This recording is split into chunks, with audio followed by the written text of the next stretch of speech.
नमस्कार, आप देख रहे हैं स्काई चैनल। मैं हूं गोपाल झा। कहते हैं हर आदमी को कानून के तहत न्याय पाने का हक है और इसके लिए जिला स्तर पर एक विधिक साक्षरता समिति भी गठित की गई थी और आज भी बखूबी चल रही है। आखिर किस तरह न्याय पाने की प्रक्रिया है, क्या हक है आम आदमी को न्याय पाने का, इन तमाम मुद्दों पर हम चर्चा करेंगे खास मुलाकात में मुख्य न्यायिक मजिस्ट्रेट रेखा राठौड़ जी के साथ। मैम, आपका बहुत बहुत स्वागत है। पहले तो हम ये जानना चाहेंगे कि जिले में विधिक साक्षरता समिति किस तरह काम कर रही है, ये हम आपसे जानना चाहेंगे। देखिए, विधिक सेवा प्राधिकरण नेशनल लेवल पर बना हुआ है, राज्य स्तर पर काम करता है और ज़िले में DLSA के नाम से बना हुआ है।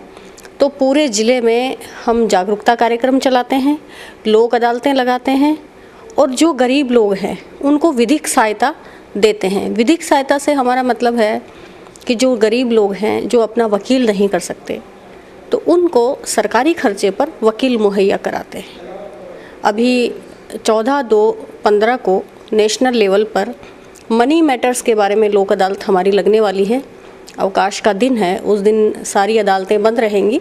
कुछ बेंचें हमने गठित करी हैं, तो जो चेक निस्तारण से संबंधित केसेस हैं या बैंकों से संबंधित केसेस हैं, उनके बारे में ये लोक अदालत इस विधिक सेवा प्राधिकरण के अंतर्गत ही लगाई जा रही है। जी, हम ये भी जानना चाहेंगे, जब आप लोग ये लोक अदालत लगाते हैं या विधिक साक्षरता शिविर लगाते हैं, तो किन किन क्षेत्रों का चयन करती हैं आप खास तौर पे, या ग्रामीण क्षेत्र में, शहरी क्षेत्र में, या शैक्षिक बात करें, पात्रता किस तरह की पात्रता होती है?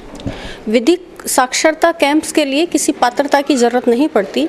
जो सामाजिक सरोकार वाले मुद्दे हैं, जो समाज को उद्वेलित करते हैं, उन मुद्दों पर हम जाकर बात करते हैं। जो हमारे यहाँ ज़्यादातर पक्षकार आते हैं वो ग्रामीण क्षेत्र से होते हैं, उनको कानून के बारे में ज्ञान नहीं होता, तो वो अपने अधिकारों को प्रवर्तित नहीं करा पाते। इसलिए ये कार्यक्रम लगाए जाते हैं कि जनता के बीच में हम जाएं और कानून की बारीकियों के बारे में उनसे बात करें, उनको समझाएं कि किस तरह वो अपने अधिकारों के बारे में अपने अधिकारों के प्रति जागरूक हो सकते हैं और अपने लिए न्याय पा सकते हैं। तो इसके लिए ग्रामीण क्षेत्र, कोई स्कूल, कॉलेज या कहीं भी हम जाकर, इवन आम चौपालों पर भी जाकर बात कर सकते हैं। जी, इसी संदर्भ में हम ये भी जानना चाहेंगे कि जिस तरह से आप लोग गांव में जाते हैं, शहर में जाते हैं, और ख़ास तौर पर हम देखते हैं कि लोग किस तरह के सवाल उठाते हैं। अपराधों का जो ग्राफ है धीरे धीरे बढ़ता जा रहा है। हम ये भी आपसे जानना चाहेंगे कि अपराधों का जो वर्गीकरण है वो किस तरह का फीडबैक मिलता है आपको? अपराधों के वर्गीकरण का जहाँ तक मामला है, अपराध समाज में जैसे महिला उत्पीड़न से संबंधित अपराध हैं, या अनुसूचित जाति जनजाति के वर्ग से जो लोग हैं उनके साथ अपराध हैं, मारपीट के अपराध हैं, चोरी से संबंधित अपराध हैं, या जैसे मर्डर इत्यादि के अपराध हैं। और अब नया जो सफ़ेदपोश अपराध लोग करते हैं, चीटिंग के अपराध, तो अलग अलग उनके वर्गीकरण हैं। निश्चित रूप से समाज में अपराध हो रहे हैं और न्यायपालिका अपना पूरा प्रयास करता है कि इनको रोका जाए। जनता में जब हम जाते हैं तो यही मुद्दे आते हैं कि एक तो न्यायपालिका के सामने मुकदमों को जल्दी निस्तारित करने की चुनौती है। तो हम ये कोशिश करते हैं कि उन लोगों को न्याय समय पर मिले, सस्ता मिले, और इसीलिए ये लोक अदालत का जो प्रोसीजर है, ये माननीय हाई कोर्ट और सुप्रीम कोर्ट शुरू करने जा रही है। इसीलिए अवकाश के दिन की हम बात करते हैं कि सामान्य तौर पर हम 10 से 5 बाकी 6 दिन काम करते हैं, तो उसमें जो मेरिट पर निस्तारित होने वाले मुकदमे हैं वो मेरिट पर निस्तारित हों, और जिनका समझाइश करके, मीडिएशन करके, लोक अदालतों के माध्यम से निपट सकते हैं, उनको हम कैटेगरी वाइज छांटते हैं और पक्षकारों का माइंड मेकअप करते हैं, फिर उनको लोक अदालत के जरिए निपटाते हैं। जैसे फैमिली मैटर्स हैं, तो उनमें लड़के और लड़की दोनों को, पति पत्नी दोनों को समझाइश करके हम कोशिश करते हैं पहले घर बसाने की, कि घर नहीं टूटे। फिर भी अगर नहीं बैठता है तो समझाइश करके उनको ये सलाह देते हैं कि आप 10 साल मुकदमा चलाकर अपनी ज़िंदगी को ख़राब करें, इससे अच्छा है कि जल्दी उसको अलग अलग हो जाएं, ताकि अपनी अलग दिशा चूज कर सकें और अपना नया जीवन शुरू कर सकें। जी, जैसे मैंने अभी आपने कहा कि जज फीडबैक भी खूब सारे मिलते हैं आप लोगों को जब कैंप में जाते हैं, तो क्या उन फीडबैक को उच्च अधिकारी, खासतौर पे हाई कोर्ट में या उससे ऊपर, वो फीडबैक भेजने की भी कोई प्रक्रिया है क्या? बिल्कुल भेजने की प्रक्रिया है। माननीय हाई कोर्ट से हमारा रोज़ाना पत्र व्यवहार चलता है और उनको फीडबैक लगातार हम पहुंचाते हैं, वो भी हमसे मांगते रहते हैं। अभी जैसे थोड़े दिनों पहले हमने वृद्ध जन आश्रमों का दौरा किया था, माननीय हाईकोर्ट से हमें निर्देश प्राप्त हुए थे। वहाँ वृद्ध लोगों को क्या क्या समस्याएं आ रही हैं, वो फीडबैक हमने वहाँ तक पहुँचाया था और उसको सुधार, उनकी जो समस्याएं हैं उनके निराकरण के भी वहाँ तक प्रयास चल रहे हैं। इसी तरह अभी जैसे सर्दी शुरू हुई थी, तो सर्दी में नगर पालिका और नगर परिषदें रैन बसेरे का इंतज़ाम करती हैं, तो उनकी व्यवस्थाओं का भी जायज़ा लेने के लिए हम गए थे और इस तरह की जो समस्याएं पाई जाती हैं उनका हम आगे तक उनको पहुंचाते हैं जी। फिर वहां से जो भी दिशा निर्देश हमें प्राप्त होते हैं उसके अनुसार कार्रवाई होती है जी। हम आपसे ये भी जानना चाहेंगे, क्योंकि आपका न्यायिक सेवा में एक अनुभव है, लंबा अनुभव हो गया, अब आखिर वजह क्या है कि लोग कानून को समझने की कोशिश नहीं करते हैं? हमारे यहाँ कानून समझ में तो सबको आता है, लेकिन थोड़ा लचीलापन है। हर जगह हम माफ़ी के मूड में रहते हैं, तो इसलिए लोग उसको दुरुपयोग करते हैं। अगर सज़ा की दर बढ़ जाए तो निश्चित रूप से लोग कानून से एक भय का वातावरण बनेगा और इस संबंध में सरकार को और न्यायपालिका को मिलकर ही काम करना पड़ेगा कि हम न्यायालयों की संख्या बढ़ाएं और इस तरह की कानून को दृढ़तापूर्वक लागू करें कि उसका पालन हो। जी। आप इस बात से सहमत हैं? आमतौर पर अक्सर मेरा एक सवाल होता है, व्यक्तिगत सवाल है, कि जो पढ़े लिखे लोग हैं वो कानून की तोड़ निकाल कर अपराध करने की जो उनकी प्रवृत्ति पनपने लगी है समाज में, आमतौर पे खासतौर पर विधिक साक्षरता उनके लिए है जो अनपढ़ लोग होते हैं। हालांकि पढ़े लिखे लोग भी कानूनी तौर पर अनपढ़ होते हैं, कानून का ज्ञान नहीं होता, लेकिन कई पढ़े लिखे लोग कानून की तोड़ निकाल कर अपराध करते हैं। क्या आप इससे सहमत हैं? देखिए, अपराध दो तरीके से होते हैं। एक अनभिज्ञता की वजह से अपराध होता है, छोटी छोटी बातों में अनभिज्ञता के कारण अपराध हो जाए तो वो माफ़ी के काबिल होता है और ऐसे मामलों में जो छोटे किस्म के अपराध हैं उनमें जुर्माना देकर या छोटी सजाएं देकर या प्रोबेशन देकर उनको छोड़ा जा सकता है। कुछ लोग जानबूझकर अपराध करते हैं, तो ऐसे लोगों की मानसिकता ही अपराध करने वाली होती है। उनको तभी रोका जा सकता है जब उनको सज़ा मिलेगी। ठीक है, चलिए अब ये बताइए कि आप विधिक साक्षरता समिति के सचिव भी हैं और कोई एक आम आदमी जो बिल्कुल पीड़ित है और आपके पास वो किस तरह से आए ताकि उसको न्याय मिले, प्रक्रिया क्या है आखिर? देखिए, इसमें भी अपराध की कैटेगरी डिपेंड करती है। कई सामाजिक मुद्दे होते हैं, लोग पानी की समस्या से, बिजली की समस्या, टेलीफोन, उपभोक्ता के रूप में परेशान होते हैं, तो हमारे यहाँ प्री लिटिगेशन चलता है ऐसे मामलों में। और जो हमारा एडीआर भवन है वहाँ हमारा पूरा स्टाफ इस संबंध में बैठा रहता है, वहाँ आकर शिकायत दर्ज की जा सकती है और प्री लिटिगेशन स्टेज पर ही हम दूसरे पक्षकारों को या सरकारी विभागों को बुलाकर उस मामले का निस्तारण करते हैं। दूसरे मामले ऐसे होते हैं जिनमें अपराध घटित हो जाता है, तो अपराध घटित होने के बाद तो उसकी एफआईआर ही दर्ज करानी पड़ती है और उसमें नियमित न्यायालयों में मुकदमा चलता है। एक और मैं अच्छी चीज़ के बारे में बताना चाहूँगी, अभी विक्टिम कंपनसेशन स्कीम आई है। इसके लिए दंड प्रक्रिया संहिता जो सीआरपीसी है उसमें भी प्रोविज़न किया हुआ है। हमेशा हम अपराधी के बारे में सोचते हैं या अपराध कम करने के बारे में सोचते हैं, अपराधी को सज़ा देने के बारे में सोचते हैं, वो एक अलग विषय है। अगर किसी व्यक्ति ने अपराध किया है तो निश्चित रूप से उसको सज़ा मिलनी चाहिए, लेकिन हम विक्टिम के बारे में नहीं सोचते कि जो उस अपराध से पीड़ित व्यक्ति है उसके पुनर्वास के लिए, उसके कॉन्सिलिएशन के लिए हमने क्या किया। व्यक्ति अपराध से मानसिक रूप से इतना पीड़ित हो जाता है कि उसको एक परामर्श की आवश्यकता पड़ती है। कई बार जैसे मर्डर वगैरह हो जाते हैं तो उनमें आर्थिक सहायता की भी ज़रूरत पड़ती है। तो विक्टिम कंपनसेशन में जो जैसे रैप से संबंधित मामले हैं उनमें सरकार ने ये प्रोविज़न किया है कि 2 लाख से 3 लाख रुपए तक उनको कंपनसेशन राशि दिलाई जाएगी उन महिलाओं को जो इस तरह के बलात्कार संबंधी मामलों में पीड़ित हैं। इसी तरह जैसे मर्डर वगैरह के मामले हैं उनमें भी सरकार ने विक्टिम को 2 लाख रुपए तक सहायता के लिए कहा है। अन्य मामले जैसे पूरा शरीर अपंग हो गया तो विकलांगता की प्रतिशत के आधार पर वो राशि निर्धारित की जाती है और इसके लिए विधिक सेवा प्राधिकरण को अथॉरिटी बनाया गया है कि विधिक सेवा प्राधिकरण में अगर एप्लीकेशन दी जाए तो ऐसे विक्टिम से संबंधित ऐसे जो विक्टिम हैं उनको कंपनसेशन दिया जाता है। जो मामले कोर्ट में आ गए उनमें न्यायालय की अनुशंसा पर हम कंपनसेशन की राशि दिलाते हैं और कंपनसेशन की राशि भी 2-3 टुकड़ों में दी जाती है। कई बार जैसे कोई व्यक्ति तो इतना गरीब होता है कि उसको शमशान तक ले जाने के लिए भी पैसा नहीं होता उस व्यक्ति की, उसके लिए तो हम इन्वेस्टिगेशन के लेवल पर भी जैसे एसएचओ के यहाँ एप्लीकेशन पेश कर दें या हमारे यहाँ पेश कर दें, एसएचओ से हम रिकमेंडेशन मंगा लेते हैं कि इस व्यक्ति को क्या आर्थिक सहायता की ज़रूरत है और वहाँ से उसके सर्टिफिकेट पर और साथ में विधिक सेवा प्राधिकरण जांच करता है और हमें यदि वो व्यक्ति उपयुक्त पाता है तो उसको तुरंत एक कोई भी किस्त उसकी जितनी ज़रूरत हो उतनी हम दिलाते हैं। इसके बाद ट्रायल की स्टेज पर उसको राशि दिलाई जाती है और फिर लास्ट में अंतिम किस्त जो है वो निर्णय के बाद न्यायालय के अनुशंसा पर दिलाते हैं। एक सवाल थोड़ा अटपटा लग सकता है कि मैं आपसे जानना चाहूँगा कि क्या आपको लगता है कि एक आम आदमी को, गरीब आदमी को सस्ता और सुलभ न्याय मिल पाता है? ये बहुत सापेक्षिक सवाल है। हम निश्चित रूप से न्यायपालिका इसमें लगातार कोशिशें कर रही हैं और पहले की तुलना में सस्ता और जल्दी न्याय निस्तारण के लगातार प्रयास हुए हैं।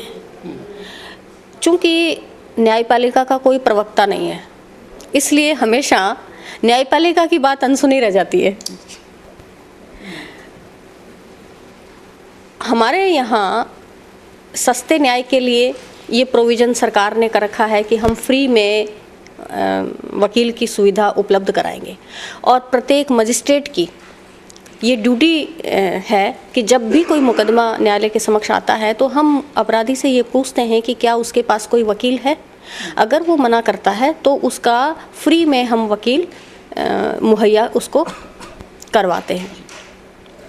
जल्दी न्याय करने के लिए हमारे यहाँ लगातार हाई कोर्ट और सुप्रीम कोर्ट से हमें निर्देश प्राप्त होते रहते हैं। इसके अलावा हम भी लगातार ये कोशिश करते हैं कि मुकदमों का जल्दी निस्तारण हो, जल्दी लोगों को तारीखें दी जाती है और पहले जो 15-20 साल लग जाते थे वो अब कंसेप्ट नहीं रहा। सीपीसी में आमूल-चूल बदलाव हो चुके हैं और जैसे सीपीसी में एक पक्ष कोई मुकदमा करता है तो जवाब दावे के लिए 1 महीना अधिकतम 3 महीने का समय फिक्स किया हुआ है कि 3 महीने बाद जवाब दावा बंद हो जाएगा। तो ऐसे ही किराएदारी के मामलों में कि वाद पत्र के साथ ही आपको शपथ पत्र और सारे दस्तावेज लगाने हैं। दूसरी पक्षकार जब आएगा तो उसको भी अपना जवाब और उसके सारे दस्तावेज साथ में लगाने हैं और ये जो ऑफिसर है उस पर ही छोड़ दिया गया है कि वो कानूनी प्रक्रियाओं के अलावा किराएदारी जैसे मामलों में खुद की एक प्रक्रिया निर्धारित करके मामलों का जल्दी निस्तारण करे। तो सिविल मामले 6 से 8 महीने में बिल्कुल निस्तारित हो जाते हैं और कुछ ही मामले ऐसे होते हैं जैसे परसेंटेज होता है।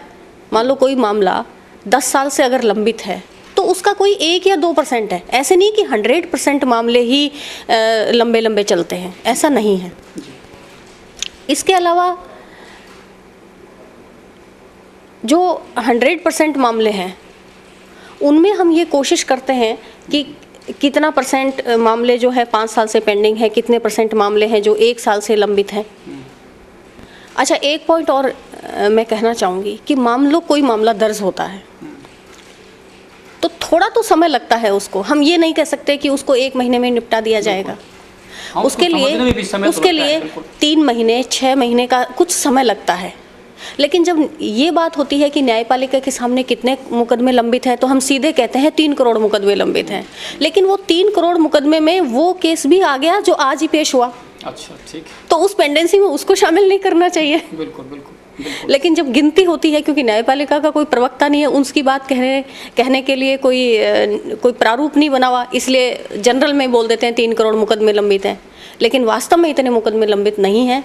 जैसे 1 साल से अगर ज़्यादा के मुकदमों की बात करें तो आपको मुश्किल से 25 या 30% मामले मिलेंगे। चलिए, प्रवक्ता के लिए तो बिल्कुल, अगर हम तो बस प्रचार के लिए बिल्कुल इसीलिए हम आए हैं आपसे बात करने के लिए। मैं एक जानना चाहेंगे, खासतौर पर जब वकील साथी से बात होती है कि विधिक सहायता के लिए जो राशि है वो बहुत कम है, भले ही सरकार ने उसको 4 गुना बढ़ा दिया हो। आप क्या मानते हैं कि इसमें और बढ़ाए जाने की ज़रूरत है?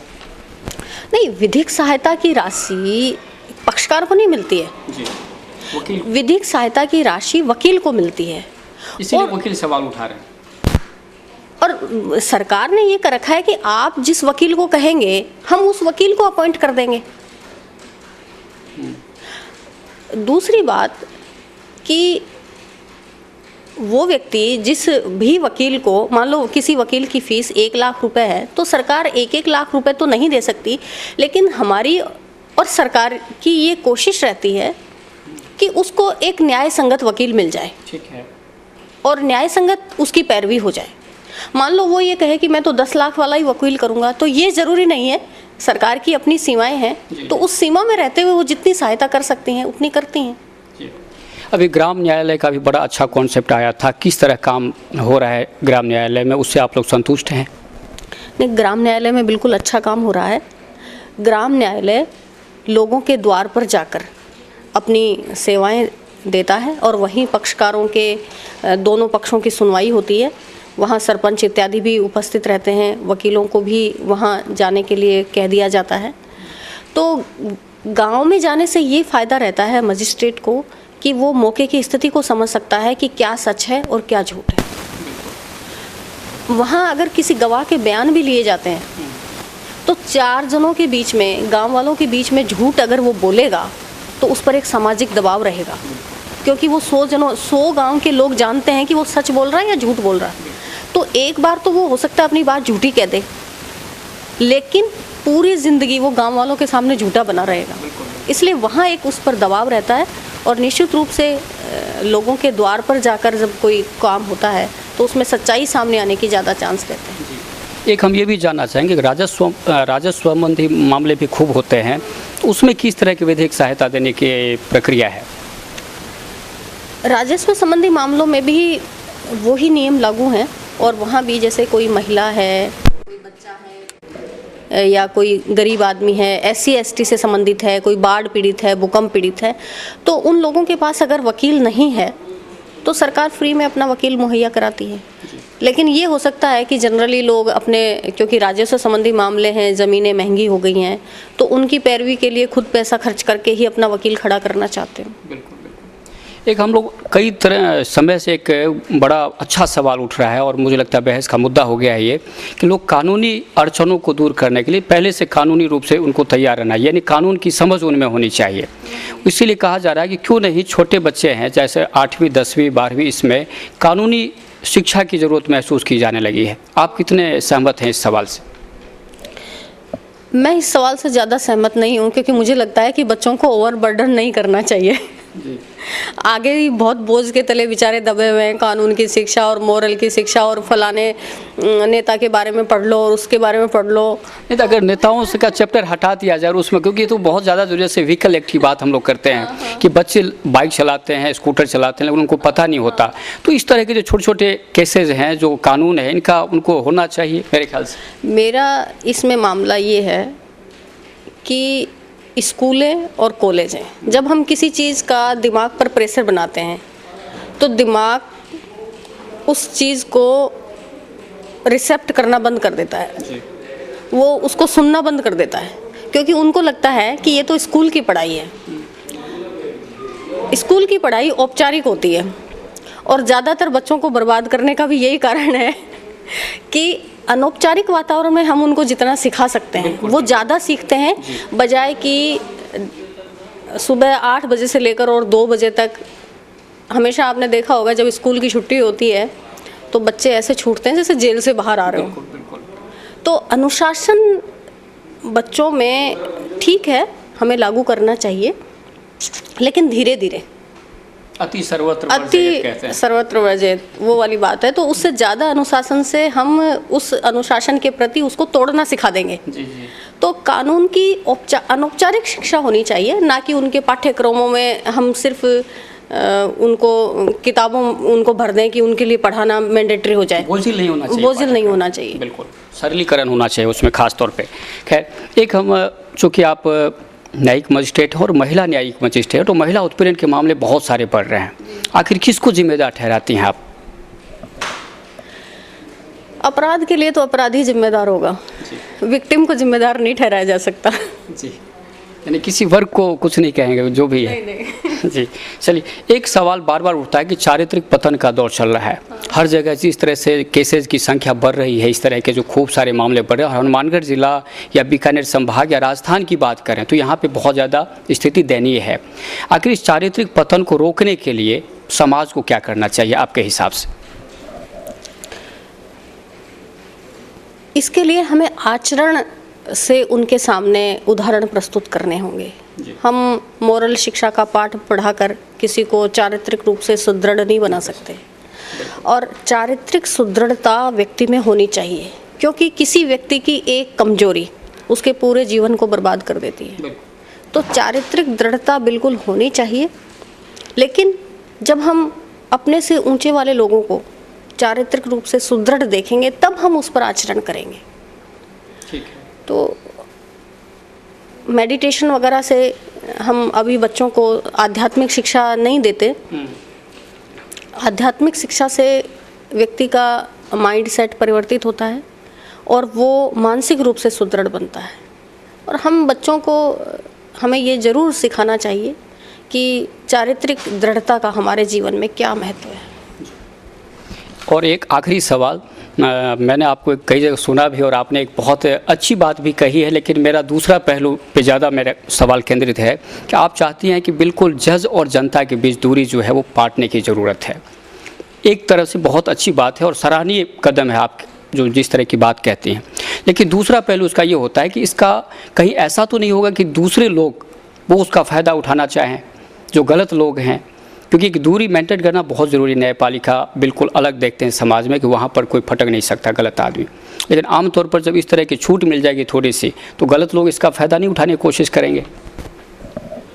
यहाँ भी वही चारित्रिक दृढ़ता वाली बात है कि अगर आप में चारित्रिक दृढ़ता है तो कैसे कोई किसी का फ़ायदा उठा लेगा। ठीक है। मेरा ये मानना है कि समाज के बीच अगर जज नहीं जाएंगे तो समाज की क्या अच्छाइयाँ हैं, क्या विसंगतियाँ हैं, किस तरह अपराध होते हैं, अपराधी की क्या मानसिकता होती है, अपराध करने की क्या परिस्थितियाँ होती हैं, वो जज नहीं समझ पाएगा। तो इसलिए समाज को समझने के लिए समाज के बीच जाना ज़रूरी है, तभी आपके निर्णय न्याय संगत होंगे। बिल्कुल। जब हम छोटे थे तो हमें एक उदाहरण सिखाया जाता था, सुनाया जाता था कि एक बार दो व्यक्तियों के बीच में एक बंदूक की लड़ाई हो गई। एक व्यक्ति ने कहा मेरी है, दूसरे ने कहा मेरी है। तो जज साहब के पास मामला गया तो उन्होंने उसके दो टुकड़े करके एक उसको थमा दी, आधा टुकड़ा आधा उसको थमा दिया, तो किसी काम का नहीं रहा वो। तो दोनों भी हंसने लग गए कि यही करना था तो हम दोनों ही कर लेते। तो न्याय की फिर ये स्थिति हो जाती है, अगर जज को सारी परिस्थितियों की समझ नहीं हो। कई बार ऐसी भी परिस्थितियां आती हैं कि एक व्यक्ति 20 साल से यातनाओं के दौर से गुजर रहा था और वो यातना उसके लिए इतनी बढ़ गई कि वो अपराध कर बैठा। तो उसके लिए कितना दंड मिलना चाहिए उस व्यक्ति को? ये जज उसकी परिस्थितियों में जाकर जब तक जांच नहीं करेगा, अगर ऐसे व्यक्ति को मान लो 20 साल उसने यातनाएं भोगी और पता नहीं कौन सी परिस्थिति में, कौन सी मानसिक यंत्रणा की परिस्थिति में उसने वो अपराध कर दिया, तो उसको कितनी सज़ा उसकी परिस्थितियों के हिसाब से मिलनी चाहिए, ये सोचना बहुत ज़रूरी है। तो न्याय संगत उस व्यक्ति के साथ न्याय हो, और वो तभी होगा कि समाज के बीच में जाएंगे। मैडम, हमसे बात करने के लिए बहुत बहुत धन्यवाद। Thank you.